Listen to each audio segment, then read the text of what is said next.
Councillor Carr. Yes, thanks, Mr. Mayor.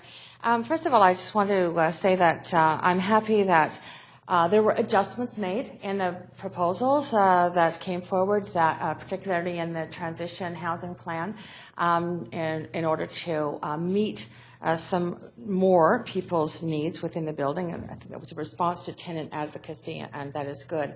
I was not happy at some answers to questions I raised during the process of the public hearings, especially the fact that we are looking to try and find ways in which to deliver housing at a more affordable rate. The kind of construction that one undertakes is known to be a big factor in the ultimate cost of the units, and thus the price at which you can post them for rent.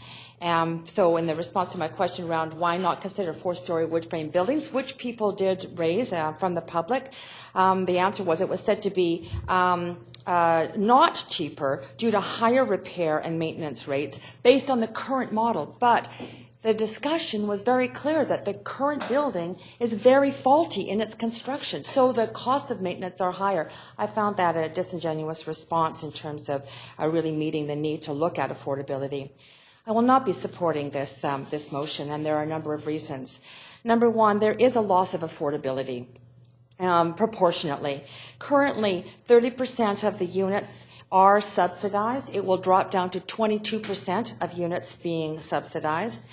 And currently, because it is an older building, and I recognize that, the rents themselves are much lower. And tenants are looking at, unless they are subsidized, and only 22% will be, the tenants will be looking at an increased average cost of rent from $1,100 to $1,800 a month. That's a $700 a month increase for one bedroom.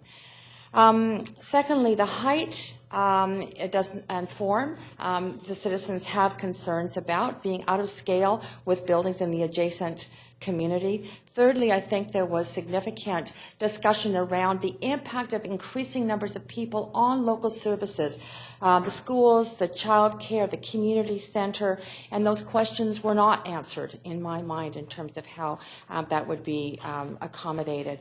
And finally, in terms of public opinion, I want to first make a comment. I think that Councillor Jang's comment today was inappropriate in calling those who brought forward legitimate concerns to us at the council table and calling those people professional activists. That I believe is a demeaning statement to the people who come to speak to us. The public opinion that we received and is recorded in the report Appendix D, page 4, shows that 74% of the public have stood against this. So I will be voting no. Okay, thank you, Councillor Carr.